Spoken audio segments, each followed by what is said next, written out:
I get this email in my inbox that says Brooklyn Nets shooting coach. And Ken, I'm thinking like, I don't know anybody from Brooklyn. This is a cruel joke. Someone's sending me a spam email, but I was curious, so I open it. In that next week, I am the shooting coach for the Brooklyn Nets. In 2020, before the NBA shut down for COVID, where he went 30 games without shooting anything other than that catch and shoot three or attacking the rim, the system and the process. And he went from on the bench, possibly not getting another contract, to the Eastern Conference Player of the Week. And to put that in perspective, the Western Conference Player of the Week was LeBron James. Wow. So he goes on to get a $80 million 3-year contract the next season. Ken, it's a cheat code. I call it a cheat code because I have literally no fear in what I go after. Hey guys, welcome to another episode of As the Leader Grows. I am your host, Ken Joslin. I've got the sexiest, coolest dude I have ever met in my life.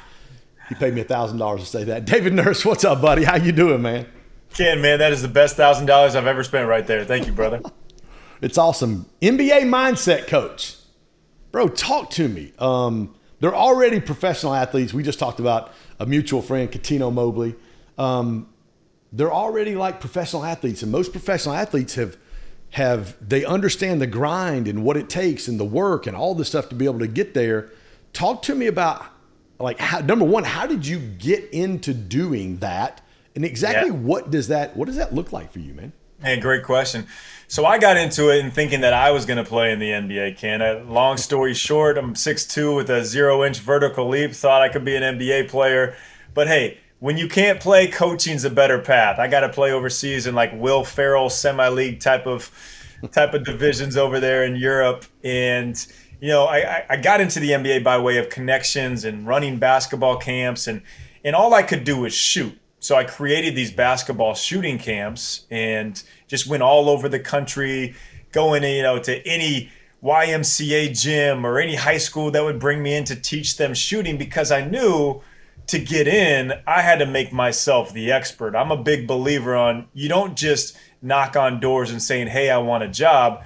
You make those people knock on your door. You become the expert. So I did that with shooting, set a couple Guinness World Records shooting, and you know, like it's when you can't dunk and you don't like playing defense, all you do is work on shooting. So that's kind of how that came to be. And 5 years go by of doing these basketball camps, and the Brooklyn Nets, I get this email in my inbox when I'm in Melbourne, Australia, doing a basketball camp. It says Brooklyn Nets shooting coach. And Ken, I'm thinking like, I don't know anybody from Brooklyn. This is a cruel joke. Someone's sending me a spam email, but I was curious, so I open it.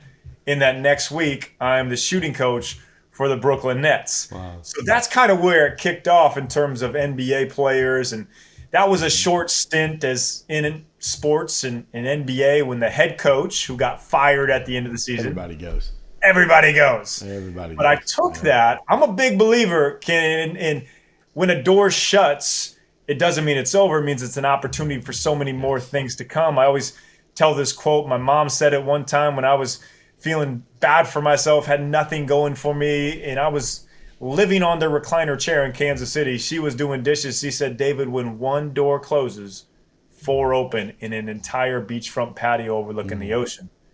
And to me, it was like, Mom, you're crazy. Like, I know it's one door, but what she was saying is a closed opportunity is not something that says it's done. Everything is a transferable skill. So thinking of that, hey, I get fired from the Nets. Well, now I'm going to go use this. This is an opportunity to use it to train NBA players individually, to not just work with them on court, but now start working with them, their optimization, on their mindset. And the biggest thing I've seen at any level, sports, business, you name it, high performers fill in the blank, it's the 6 inches right between here. Do you fully believe in your talent, your skills, and your abilities when you step into your arena? And you would think that these NBA superheroes, that they have ultimate confidence, or that they love the pressure moments, or that if they miss 5 shots in a row, they know how to reset and rebound and get right back into their flow. They don't. So that's a big thing that I work with athletes and now CEOs a lot too. So how much of your own experience getting fired from the Nets when the coach got fired and going home and your mom having to speak into your life, how much of that story did you use to frame to be able to help some of these NBA guys? Well, honestly, a lot of it, man. I think life comes down to, and I know it can be so complicated, but it is really basic. It's perspective. It's either this way, one way, or it's the other way. In anything, you can really break it down into perspective in anything. So I think my mom telling me that is kind of what gave me this ability to look at perspective of two different ways. And for athletes, it's the same thing, right? Like you can think you had the worst game of your life, but if you step back into this and say, hey, like one tool that I use, I'm really big on mindset tools. I think tools are very powerful because it's all about the psychological with the physiology, the mind with the body, connecting those two together. So I do a lot with mental cues and different types of tools like that. But there's one that I call your 8-year-old self. And if you step back and think about when I was 8 years old, what would I have loved to do? And these NBA players, they're all like, I would have loved to play in the NBA. So it gives a little perspective of, hey, I know it might be tough in the moment, but overall, grand scheme of things, a perspective, oh yeah, things are going pretty well for me. So I think my mom's point of just the power of perspective, and I always tell people like, you're either on one end of the spectrum. It's what's called in psychology downward counterfactual thinkers and upward counterfactual thinkers. Upward, these think of like, oh, I got fired, my life's over, I can't go on anymore, the worst case scenarios. Downward counterfactual thinkers think, well, it could have even been worse. Like you get in a little fender bender, and instead of letting it ruin your day, you're like, I could have got totaled. I'm alive and I'm free. It's just the way you look at everything, man, and that's powerful. And a lot of people don't know how to unlock that in their own mind. So, were you surprised working with the NBA guys that you had to really go into specific mindset things with them on do you believe that you are actually or you can actually be a champion or be a starter or lead the league in scoring or up your free throw shooting percentage or 3-point percentage? Like, were you surprised when you started working with these guys? At what point were you like, oh man, all these guys need help? Yeah, absolutely. I mean, when I'm first in it, I'm thinking like everything is based on the skills. Like, how do you teach somebody with the best skills? But then I realized, like, at the top level, they're all very close. And what I started seeing was when I was speaking confidence and speaking life and helping them believe in themselves, that's when the greatest transformations happened. Like, I'll give you this story. A player that I worked with, he's a second round draft pick. Now, in the NBA, second round draft picks last I think the number's about 5.9% of them last more than 3 years in the NBA. So it's very minimal. So this player, Norm Powell, he was on the brink of possibly not getting another contract. He was deep on the bench. And what a lot of athletes do, and people in general, they base their self-worth, their confidence on the results. So for basketball, points per game, how are they faring on the court? And if you think about just the results, think about this in any aspect of everyone listening in your life. If you think about, hey, I need to get these results, that's what defines me, they're going to rise and fall, right? You can't just focus on the results and get results. You have to focus on the system, who you are, knowing your core strengths, what are your top level abilities. So we took away what most people would look at for stats. We did not talk about points. We did not talk about field goal percentage. That's what the NBA tracks. We looked at his system. So his system, who he was, his strengths, top 2 shots, catch and shoot threes and attacking the rim in transition. Those are 2 basketball shots. Those were his analytical best shots. So all we did was count how many times he got to those shots. The process, I said system plus process, those are the daily habits that you make. So we would focus on how can he get to his shot, his 3-point shot?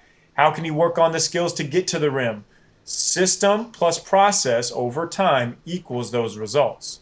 He had a span in 2020 before the NBA shut down for COVID, where he went 30 games, Norm Powell, without shooting anything other than that catch and shoot 3 or attacking the rim, the system and the process. And he went from on the bench, possibly not getting another contract, to the Eastern Conference Player of the Week. And to put that in perspective, the Western Conference Player of the Week was LeBron James.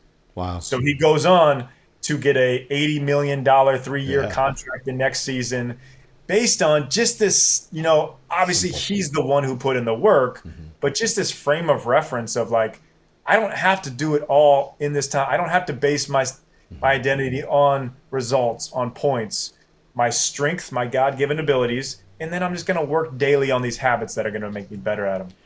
As a man of faith, how fulfilling is that to watch God Yes. use you to unlock, and this guy's stuck, and now you're just watching God use you to for this guy to be like, because literally it's almost like the Matrix, dude. You just gave him a red pill, and now he's like, holy cow, I can actually do this. Like, how fulfilling is that, dude? That's got to be an amazing feeling. It's the most fulfilling thing there is. Like the service level, when you know you're helping somebody unlock their gifts and that they see great encouragement in themselves and they can go encourage others because of that, that's the ultimate.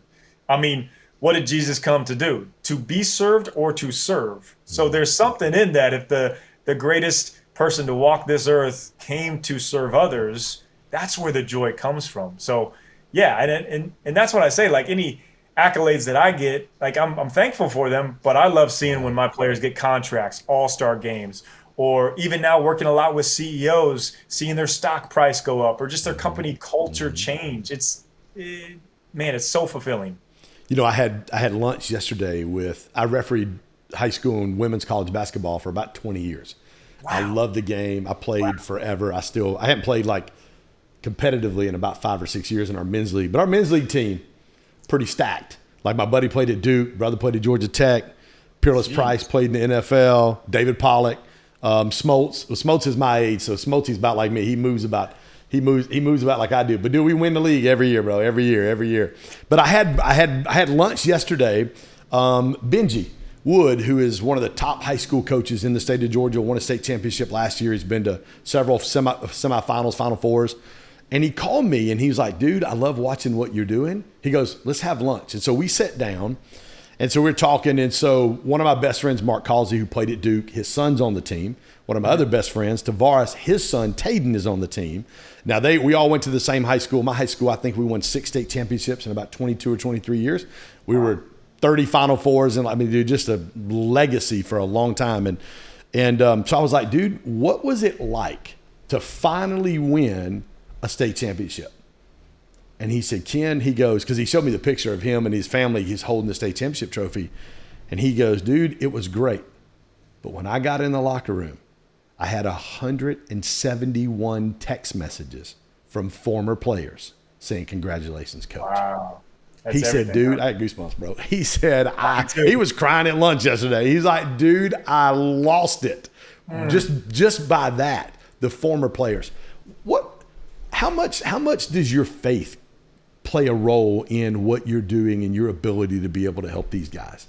Man, I love that story first and foremost. I mean, that is that is it. Like I've got a good friend, Eric Spoelstra, who's a Miami Heat coach, and he told me a story of his favorite season was not when he's winning these NBA championships, but he took a team from 13-31, who was down and out, and they came together as brothers, as a team, and just the best camaraderie, and went 31-13 for the second half of the season, like the biggest transformation. And he just said, just the people, and like you were alluding to the text messages, and just that brotherhood was the most powerful. But so for my faith, I mean, it honestly, it's a cheat code. I call it a cheat code because I have literally no fear in what I go after. I have no fear in reaching out to an NBA player that I might want to work with, or trying something new that I know in my heart can help somebody.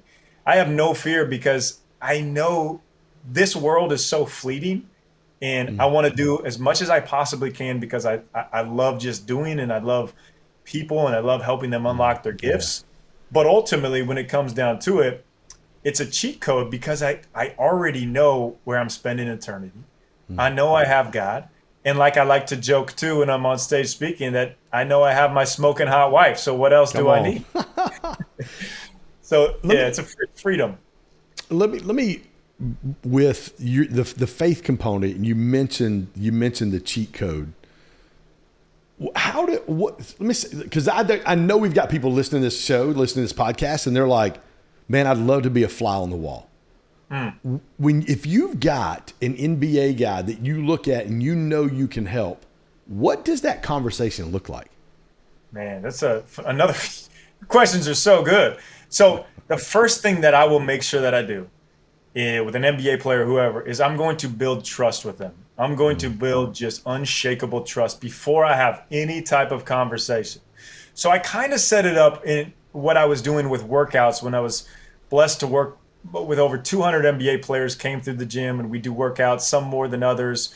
It always be building trust from the start. So the first meeting is very important.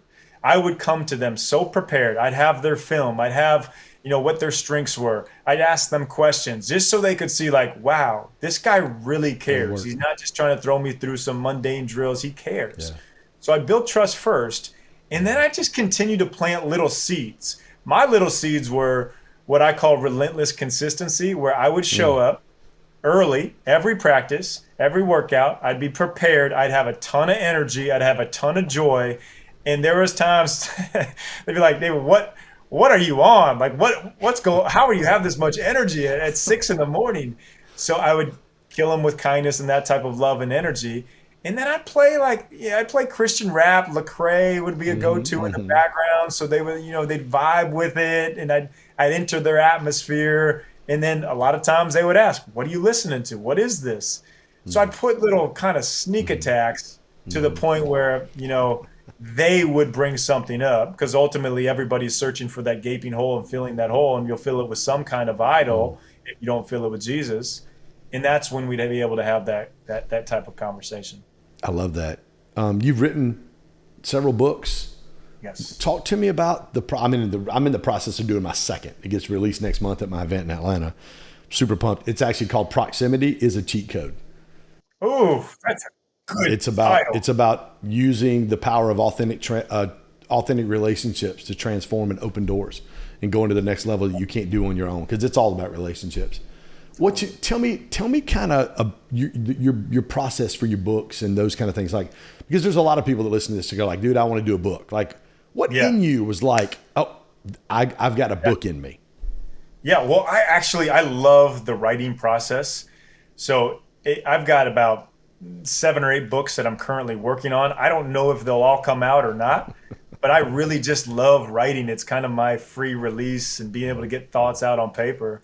But I had no idea what I was doing in the first book, Pivot and Go. But I was like, you know what? I want to share these stories because oftentimes I would teach these NBA players in stories because I think stories are the best way to teach and learn. And I'd find myself telling stories, and I was like, these are fascinating stories. I want to put them into a book. So I just wrote. I call everything I just basically throw up. It's my zero draft. I just write everything out there. And then it's kind of like a puzzle. You know, I have a vision with it at first, but I also have a team who's smarter than me. And the main creative on my team is my wife, who is way more creative, way cooler than I am. So she helps with a lot. She also knows how to use the English language correctly. I kind of write like I Dude, speak. I don't either, bro. Yeah, it's terrible. If you read a first draft of mine, Ken, you'd be like, this guy is a third grade author. Where I grew up in But Detroit, so my language is like, they're like, what is this guy saying? I'm not even quite sure I know what he's doing. I love it. But yeah, man, and it's fun because it's it's the most evergreen thing that there is to have a book of you can go speak and podcast and those are awesome too, but people will just keep coming back with, hey, I read Pivot and Go, and I'm like, I haven't thought of that book for five Yeah. years, but that Yeah. had the impact. And I think it's just fun of you've got this idea, this concept that you think can have a lot of impact, and you go with it, whether it does or it doesn't. It's such a weird world now too with books of you don't know what's going to take off, you don't know who's writing them for the right reason. There's so many pay to play things that Yeah. get in there, but at the end of the day, I love the purity of just writing. You said one word you've mentioned over and over today is team. You just said it in your book. You said, I've got a Yeah, great team. yeah. What would you say to an entrepreneur who's listening to this or watching this on YouTube? What would you say to them if they feel alone? Because that's the one thing I get from most entrepreneurs, even pastors. They feel like Yeah. they feel like they're out on an island all by themselves. How do they create a team, or how do they develop and build a team? Yeah, so important. I think there's a few different ways. I'll take it from a couple different angles. obviously the team of an in-person team, and I'm a big believer in what I call the golden 15, and that's finding 15 people around you that do something at a high level that's different than you. So, and that is through, relationship building. You have to serve first without expecting anything in return. But now, like you, I'm sure, like you like, hey, I've got a guy for that, or I've got a guy for that, or I've got my expert here, and I can ask a question to anybody in my network, in my circle, because I've poured into them, not just taking, but I'm giving, and then they want to give back, give and give. So I think for an entrepreneur to have that is one of the most powerful things. Now, when you're on the process of developing these relationships, in YouTube is one of the best educators if you're smart with it. So you can build a educational team around you, or an inspirational team, or learn in whatever area you want to if you take the time to find the right YouTube videos. So you can also do it virtually. Obviously, the human needs human connection. And then the third piece is, either find a coach. There's great coaches out there that can be an accountability partner for you, that can be along on the journey with you, or reach out to somebody who you like. You know what? I just want to shadow you. I want you to be my mentor. I'll pay you, or I'll help you with something. There's good people want to give back because they know that people have done something for them as well. So I think those are three different areas you could go with. People have asked me, how do I get around the people that I get around? How does Grant Cardone let me speak 3 times? How does, I get on some of the biggest podcasts. I have some of the best speakers at my conference. John Maxwell, Ed Milet, Brendan Burchard's a great friend. Like, how do you get around some of these guys? And that's, my secret sauce, 2 things. Number 1, great leaders want something for people, not from people. But when they give you information, you take it and run with it. Yes. I mean, you literally take it and run with it. So team, great. I want to go back to, because dude, I believe the only thing keeping you, or the 2 things you need to get from where you're at to the next level, is information and action. And that's what you help guys do. Tell me, like, what are some of your favorite memories or favorite stories of what you've been doing? And you're working with some of the best athletes in the world. What are some of the things that you're just like, because people ask me, I'm like, dude, I pinch myself in the morning. I'm like, I get to do this this is what I get to do. And I know you got to feel the same way, dude.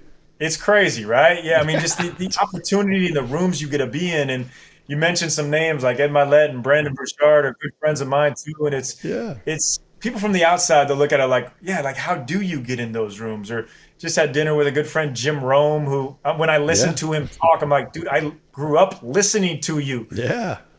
I mean, that all comes back to, like, I truly believe if you show up without wanting something from somebody, or trying to use them, but thinking in a way of like, well, how can I help this person? Like, if I'm thinking like, Ken, is there somebody that I can connect you to? Or you mentioned your book, and I'm already thinking of like, well, who are the top podcasts that I know that maybe I can connect? And this isn't out of a way of like, man, now Ken owes me. He's got to get me back. Yeah. But I love putting good people together. Yeah. And you just end up in these really cool, wild situations, right? Like getting introduced to Jeremy Lin after he goes through this Linsanity, and helping him through the process of being the biggest thing in the world, or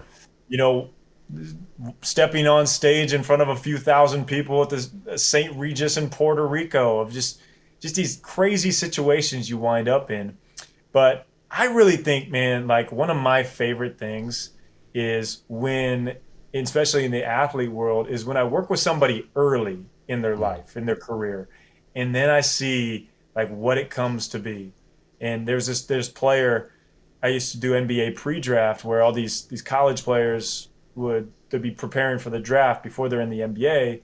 And some of them are known, and a lot of them aren't that well known coming out of college. And we had this kid out of Kentucky, freshman, just so unassuming, nice kid. He kind of followed me around everywhere, just kind of took him under my wing. And the very first workout, we always try to crush them and just see what they're made of, And this player, we just put him through the ringer 2 hours, and most players are just passing out on the floor. They're done. He comes up to me after the first workout and says, "Hey, coach, when are we going tonight?" And I was like, oh my gosh, this guy's different. Like he wants more. And we did two-a-days every day, and he just brought it every single workout. That player is Shea Alexander. He is the best player in the NBA. He just won the ESPY for top NBA player, should have won the Yeah. MVP. Isn't And that this kid was, crazy? nobody knew him then, but I got to see that early stage of like, oh yeah, he's gonna be special. So I love those moments, man. I think those are some of the coolest moments. Before everybody else knows them, you get to see, just see their just how talented and how Yeah. the magic that Well, they I'm a bring. I'm a hoop head. I grew up in Detroit, 6 blocks from the Silverdome. Isaiah was my favorite player growing up. Pistons were my favorite team. I hated Jordan. I hated him. I couldn't stand him, bro. I mean, I was a Pistons Yep. fan. I hated him. Um, Yep. Dude, there's nobody. And I asked Catino who the GOAT was. Catino told me LeBron, and I think I cut him off my podcast immediately. I'm like, dude, you don't get to speak anymore on my. He literally did say LeBron. I'm like, bro, have you lost your mind? Come But on, anyway, Catino. who? And I'm not saying LeBron's like nasty, but dude, Yeah. Jordan and Kobe, dude, they've got a gear on the inside of them. I'm like, did they kill their grandmama to win a championship? Like they just Yeah. don't play. Who are some of the guys you've worked with, like Shea, that have got that motor that when you saw them, you were like, whoa, that just motor did not stop? Yeah, and I love that you brought them both up. Their mental coach, George Mumford, is a very good friend of mine, and I've learned a lot from him. And he's whenever I sit down with him, he just tells me these amazing stories of the mind of Kobe and the mind of and what they did and how they visualized, and it's fascinating. And Kobe is a brilliant mind. And obviously the GOAT is Jordan. I grew up a Jazz fan, grew up in Iowa thinking I could be John Stockton, so I despised Jordan. Still think he pushed off to this day on Brian Russell on that shot. So I feel you on that. But yeah, sometimes like that type of mentality and mindset of players that I've worked with. Domantas Sabonis, he's definitely one of those players, just had this relentless drive. When everything shut down during COVID, he came out to LA and we found like old gyms and these just community centers that had broken hoops, and he just showed up every day and tried to get better and better and better. He's one of those.